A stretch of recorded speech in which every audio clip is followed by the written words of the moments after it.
एक कन्या का जन्म हुआ जिसका नाम था रति, जो कामदेव के साथ में उनका विवाह हुआ।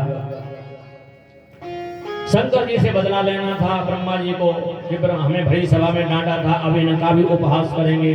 कामदेव अपने बेटा कामदेव को बुलाया और कहा शंकर जी का मन मत दो, ताकि इनका भी ये भी विवाह करें और हम उसमें आनंद लें, इनकी भी गृहस्थी से हम भी उपहास करें शिव जी का। सो दक्ष के लिए आदेश दिया। दक्ष ने तपस्या करी, काली माता को प्रसन्न किया और काली माता प्रसन्न हो गई। जगदम्बा काली प्रसन्न हुई। उन्होंने कहा क्या चाहते हो? बोले हम चाहते हैं आप हमारे यहाँ पुत्री बनकर के आए। जगदम्बा आद्या शक्ति पराम्बा मां भगवती की आराधना करने से जो इस सृष्टि की, जो पूरी दुनिया की सबसे बड़ी शक्ति है, सबसे बड़ी ताकत है, भगवान शिव की वो शक्ति है। सेवा के लिए कुछ नहीं कर सकते जब तक शक्ति साथ में ना हो। तो कहा ठीक है, हम तुम्हारे यहाँ पुत्री के रूप में आएंगे।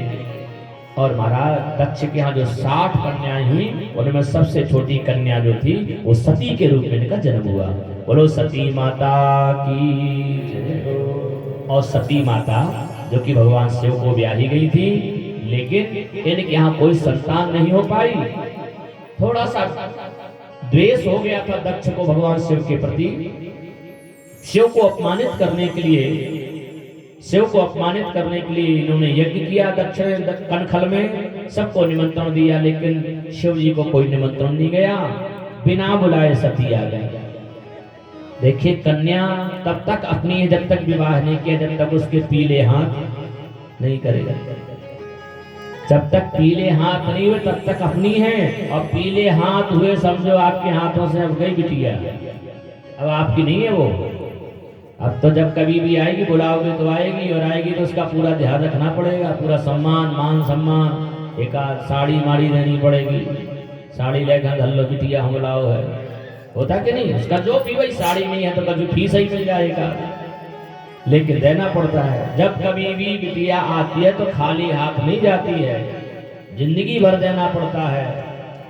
बहन बेटियों को बुआ इनको देना ही पड़ता है, इनका बनता है। इनको आशा होती है अपने भाई से, अपने पिता से, कि हम जाएंगे तो हमें कुछ वहां सम्मान के रूप में मिलेगा।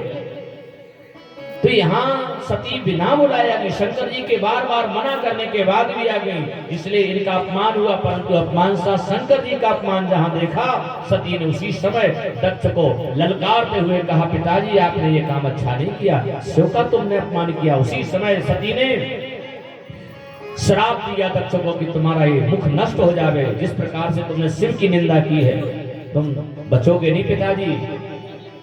मैं तो अपना शरीर त्याग रही हूँ। योग अग्नि के द्वारा अपना शरीर जला दिया सती ने।